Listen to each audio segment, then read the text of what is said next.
Salut à tous, bienvenue dans cette nouvelle vidéo. La voix de la raison et Nono sont là. Salut Nono.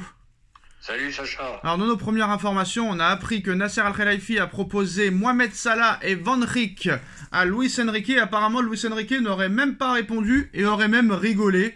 Donc Nasser en a conclu qu'il n'en voulait pas. C'est quand même assez marrant cette histoire, non?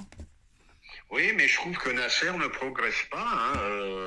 Il voit qu'il a une équipe de jeunes, il voit qu'il a un collectif merveilleux, et il repart sur des joueurs de 34 et 32 ans, qui sont plus près de la fin que du début.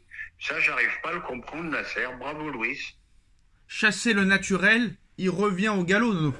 Ah ouais, mais c'est infernal. C'est infernal. Alors- J'aime bien Nasser, mais j'ai l'impression qu'il comprend rien au ballon, hein. Alors comme Salah ne partira pas, bah Salah, plus personne n'en veut, donc Monsieur Salah va prolonger avec Liverpool. Deuxième information, Nono, à en croire RMC Sport, DAZN souhaiterait casser son contrat avec la Ligue de football professionnel dès la fin de la saison. En ce qui concerne la diffusion de la Ligue 1, la plateforme britannique ne voudrait même pas attendre l'activation de sa clause de sortie prévue en décembre, parce qu'il y a une clause dans le contrat de DAZN qui peut décider d'arrêter, mais il faut attendre jusqu'à décembre. Mais eux, ils veulent arrêter dès le mois de mai. Donc c'est une histoire qui a commencé à reculons et qui pourrait se finir dans le mur. L'été dernier, après d'interminables recherches de diffuseurs, la LFP avait fait le choix de miser sur le tandem DAZN Beansport. La plateforme britannique désireuse de s'implanter sur le marché français avait alors récupéré les droits de 8 matchs sur 9 pour chaque journée de Ligue 1 au prix de 400 millions d'euros par saison. Bean avait récupéré un match pour 100 millions d'euros. Donc maintenant, DAZN s'était fixé l'objectif d'atteindre 1,5 million d'abonnés fin 2025. Nono, cette ambition s'apparente aujourd'hui à une chimère. La plateforme britannique ne totaliserait à peine 500 000 abonnés à cette date et sa relation avec la Ligue s'est nettement refroidie au cours des derniers mois. En janvier, DAZN avait même retardé le paiement de son échéance, reprochant à la LFP son absence de mesures contre le piratage, son manque de transparence sur le contexte du marché français, notamment sur le potentiel d'abonnés à la Ligue 1 ou encore le manque d'ouverture des clubs pour créer du contenu exclusif. DAZN va plier bagage après les barrages de la Ligue 1 contre le Ligue 2, Nono. Et si elle a fini par payer son écho, rien n'indique pour autant qu'elle s'acquittera de la prochaine. Le diffuseur réclame toujours la somme faramineuse de 573 millions d'euros de dédommagement à la LFP. Une médiation est d'ailleurs menée sous la surveillance de la justice, mais celle-ci n'avance pas. Donc l'incertitude est donc très grande, au point que RMC avance ce mercredi l'idée de voir le contrat être rompu d'ici la fin de saison. Face à l'absence de réponse de la LFP sur ces interrogations, DAZN songe désormais à plier bagage et le diffuseur ne souhaiterait même pas attendre sa clause de sortie au mois de décembre. Donc son objectif serait d'arrêter de diffuser la Ligue 1 au plus vite, c'est-à-dire que les barrages prévus fin mai et la chaîne aurait signifié ses intentions à la LFP. RMC croit aussi savoir que DAZN réfléchirait à faire sauter sa clause de sortie, à condition d'obtenir une contrepartie. Faut-il y voir une stratégie pour renégocier les contours du contrat ? Difficile de s'avancer avec trop de conviction. Mais ce qui est certain, c'est que la tension est palpable entre les deux parties. Bon Nono, d'accord, je veux bien que tu trouves l'excuse de la LFP machin, la LFP bidule, mais je pense que DAZN s'est surtout aperçu que la Ligue 1 ne vaut rien. Alors, il y a plusieurs choses. La première erreur, ils partent sur un abonnement hors de prix. Première erreur. Deuxième erreur, un contenu éditorial complètement catastrophique. Troisième erreur, des journalistes moyens de chez moyens. Quatrième erreur, et ça c'est bon, on va un peu leur pardonner, ils n'ont pas tenu compte qu'il y avait un piratage exceptionnel en France. Mais ça, quand tu es dans une grosse boîte, tu dois en tenir compte. Donc tu passes de 1 500 000 abonnés, tu arrives en fin de parcours à 400 000, ils doivent bouffer un pognon monstre, ça s'appelle un incident industriel. Et puis voilà, quoi, point final. Et maintenant, je leur dis à tous, dites merci encore une fois à Nasser, qui a rajouté 100 millions au pot, hein. Alors moi, où je suis d'accord avec toi, Nono, c'est que dès le début, je pense qu'ils ont surestimé la Ligue 1 et qu'ils n'y connaissaient rien au football français, parce que déjà proposer 40 euros par mois, c'était pas possible, vraiment. En plus, c'est pas une chaîne en continu.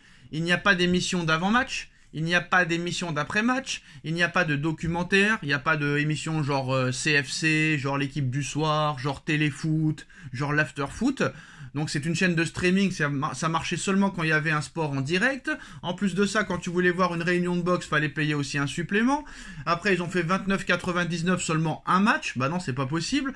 Et après, malheureusement, ils ont baissé les prix, mais c'était vraiment trop tard. À partir du mois de janvier, déjà, le championnat était plié.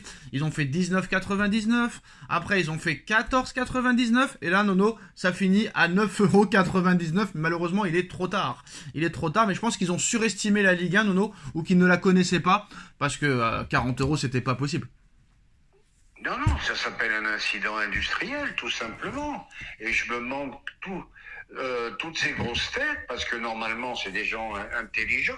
C'est des gens qui s'occupent beaucoup des finances. Ils sont pas si intelligents que ça. Regarde, quand Amazon, qui comprend rien au football, te prend Thierry Henry comme consultant, et tu passes de Thierry Henry à Asher Chour et à quelques youtubeurs, et avec tout le respect pour lui, Zoumana Kamara, c'est sûr que tu vas pas tirer les foules, Nono. Hein. Je suis désolé, mais... Oui, puis comme je t'ai dit, tu l'as répété, le contenu éditorial est nul.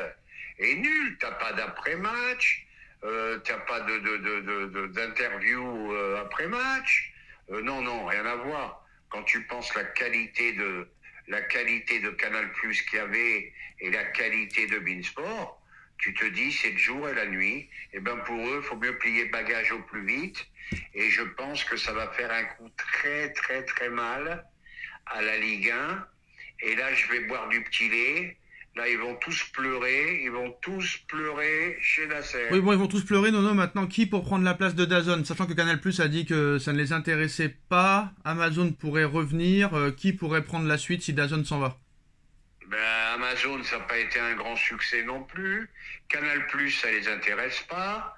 Bean, avec ce qu'il a pris sur la tête, Nasser, il va sans doute leur dire démerdez-vous. Et ben, je te dis sincèrement, je vois pas. Je vois pas. Amazon, non, Amazon, ils ont arrêté parce que la Ligue 1 était trop faible pour eux. Sinon, ils voulaient continuer, eux. Hein. Mais ils ont dit que c'était trop... Et puis, c'est pas un grand championnat. C'est un championnat moyen. Il y a Paris et les autres. Et voilà, qui peut investir là-dessus? Le Bayern de Munich, bon c'est pas grave, le Bayern de Munich serait prêt à mettre 120 millions d'euros sur Warren Zaïre-Emery, Nono, et Guardiola serait prêt à mettre plus de 100 millions d'euros sur Pedri. Est-ce que ça va bouger au niveau des milieux de terrain l'été prochain? Bah, tu m'aurais dit Paris veut mettre 100 millions sur Pedri, je te dis je vais te chercher en courant. Maintenant tu me dis le Bayern il veut Zaïre à 120, ben faut vite le ramener. J'ai encore vu le match hier. Bon, bah, il a des grosses lacunes, hein. Eh, Nono, quand tu mets 116 millions sur Grealish, qui bouge pas du tout, qui met pas un pied devant l'autre, Pedri 100 millions, ça vaut plus, hein. Je suis désolé, hein. Sur le marché d'aujourd'hui. Oui, mais c'est les aléas du football. C'est les aléas du football. Un joueur que tu penses qu'il va faire un carnage, et il se retrouve moyen. Regarde le cas Gourcuff, où Olas avait cassé la tirelire, et ça s'est mal passé. Voilà.